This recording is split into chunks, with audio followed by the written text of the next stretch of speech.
Do you remember when the race was on to see who could create the smallest phone in the world? Those days are long gone, and it's even hard to find a decent 5-inch smartphone on the market. People seem to want bigger screens, and if you want a truly massive phone, then the Xiaomi Mi Max 3 comes in. With a tablet-sized 6.9-inch screen, the Mi Max 3 is the phone for anyone who really wants a phone bigger than their hand. I've tested the Xiaomi Mi Max 3 for the last 2 weeks, and here's everything you need to know before you buy it. First of all, big thanks to Trading Shenzhen for providing the phone. There will be some more videos on it, like unlocking the bootloader, a gaming test and a custom ROM tutorial. So check out the links down below in the description if you want to get the Mi Max 3 for a really good price and also fast. The Xiaomi Mi Max 3 comes with a 6.9-inch IPS LCD running with a 2160x1080 pixel resolution and an 18:9 format. That gives it a pixel per inch measurement of around 350, making it really sharp even though it's a big screen. The screen is really bright, colorful and has good viewing angles. So all in all, it's a good screen for my taste. 4K videos look stunning and I had no issues using the device outside in bright sunlight during this hot summer. Inside of the box from Trading Shenzhen you will find the phone with the Type-C cable, the charger with an adapter for your country, and also some nice gifts like an USB OTG adapter. The charger is a Quick Charge 3.0 compatible one and re-chooses the huge 5500 mAh battery completely within 2.5 hours and from 0 to 65% in around 1 hour in my tests. With this huge battery you can easily make it through the day, and I would say most people will get 2 days of battery life on normal use. For over 2 weeks that I've used the device with a single SIM, I was constantly getting upwards of 8 hours of screen on time, which is sick. But this device is also really huge and slipped already a few times out of my hand, because it's also very slim. Even though it's slim, it features a Type-C port, a headphone jack, an IR blaster and some comfortable buttons on the right side, which are perfectly placed for my big hands. If you have really small hands, then they are maybe a bit too high. Also, the fingerprint scanner on the back is placed a little bit too high for my taste, but the scanner itself is very accurate and fast. Xiaomi has also implemented face unlock on this phone, which works even in darker areas, but I'm not a big fan of face unlocking, even though it's the fastest face unlock I tried on Xiaomi devices due to the new AI unlocking algorithm. On the top of the phone you will find the front-facing camera all along with a notification LED and an LED flash. With Xiaomi smartphones you always get great hardware for the price, but it also comes with some disadvantages, like here a Chinese ROM which at least has English language in the settings. Now you can install the Google services with an app from the Xiaomi store, but still many things will be in Chinese on the phone and some Chinese apps which have no use will remain, but for sure you can uninstall them without a problem. I've installed the Play Store and all my favorite apps, and I've also installed Chrome as the default browser, which works fine and scrolling through it is really not laggy at all. In the next videos I'll show you how to unlock the bootloader on Xiaomi smartphones and install a custom ROM, which really gets you the most out of your device and also brings me a German language ROM for the European market, so stay tuned. All in all, MIUI gets better and better. It's very customizable, features some handy built-in apps like a screen recorder, dual apps and even a second space like Huawei devices. Also a remote control is included, FM radio and much more. All this is powered by Android Oreo and you will receive frequent MIUI updates as long as you run the official version. The UI is really fast, does multitasking like a pro, and the 4GB of RAM are definitely enough for me and I guess also for most of the people.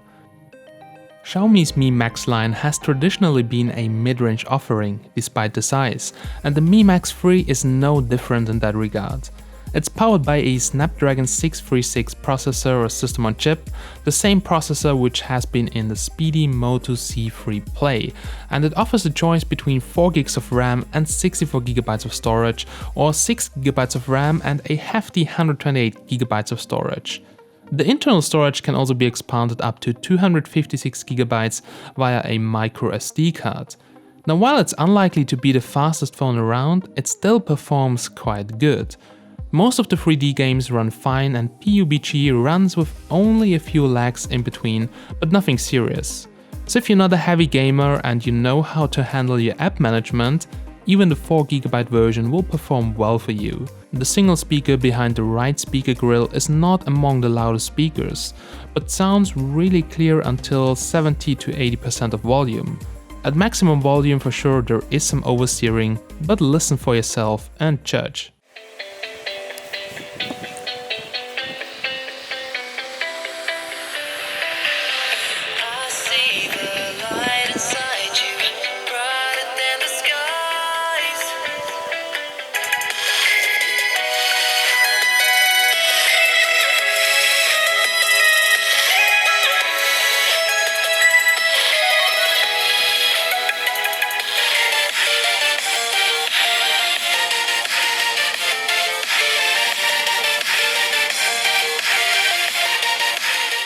The rear camera is composed of a 12-megapixel shooter and a 5-megapixel depth sensor, while the front-facing camera is an 8-megapixel shooter. And speaking of photography, that's one of the headlining features on this device, because it's pretty decent for the price. They said that AI will learn over time on how to blur backgrounds correctly, but well, it's not really good. It can also apparently adapt to 206 different scenes and change how it takes the photo. The image quality is pretty good, to be honest. Images turn out to be sharp, colors and white balance is on point, and saturation is really good for my taste. However, this only applies if you have good lighting conditions. As soon as it gets dark, the grain kicks in. So in low light it's not too bad, but also not really good. I would say it's quite decent for the price range.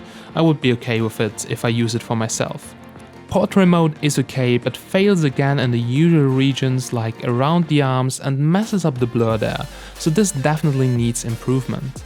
The 4K video footage looks really good with nice colors, and the electronic image stabilization is doing a good job, even if it's really shaky. However, it's more detailed on flagship phones, but for the price the video performance is quite good. Here are some samples. So guys, here's a quick front-facing camera test on the Mi Max 3, and well, so far as you can see, handles also really tough lighting situations pretty good. Now it's really huge and a little bit hard to hold, but well, it's also pretty cool because you have a huge display. So we're now here in the shade. As you can see, still everything's looking fine, lots of detail actually, so far as I can see on the big screen. So also listen to the microphone quality right now, holding it around 70 centimeters away from my body. Well, as you guys know, that's my garden, my pond. As you can see, it's really wide angle actually, so you could get at least another person here into the picture. And yeah, it's recording in 1080p with image quality set to fine and stabilization turned on. So guys, here's a quick 4K camera test on the Mi Max 3, and well, beautiful sun right now. And yeah, resolution is set to 4K, stabilization is turned on. I'm walking around here in my garden, and this is how the footage looks like in 4K. And I will quickly switch to 1080p. So guys, this is now 1080p with stabilization turned on. Well, so far on the display it looks like there is no difference, but just check it out for yourself. Well, we're here in my garden, and let's walk a little bit around. Let's have a look at some close-ups, focusing time. Well, that looks pretty fast, really detailed. Now focusing the back. It's really tough for most cameras to focus on all the leaves here, but the Mi Max 3 is doing actually a pretty good job so far as I can see. As you can see, sky looking also very good, lighting adjustment. So well, that's the video quality in 1080p on the Xiaomi Mi Max 3. The selfie shooter around the front-facing camera is an 8-megapixel one with an f2.0 aperture, not like 1.7 which was rumored. But the front-facing camera is really decent. Portrait mode works fine and it's also quite detailed, but for sure there's a lot of smoothing going on like on most Chinese smartphones. Wi-Fi on the phone worked really good, also on 2.4 and 5 GHz, and Bluetooth was good as well. The GPS signal was really strong, and usually I don't expect such a good GPS on Chinese smartphones, but here it was really good. In some countries it's maybe just necessary to switch on roaming to get it connected to the net, but check the frequencies of your provider down below in the description. And no worries, also if you switch on roaming there are no extra costs. All in all, the Mi Max 3 is an amazing device with great battery life, a decent camera, and it's huge. Now for the price, it's a real good phablet, but for me, as a daily driver, this would be too big. The P20 Pro I'm using is the perfect size and I don't want to go any bigger. Maybe the Note 9 will be the maximum I could use. Alright guys, so check out the links down below in the description, check out Trading Shenzhen.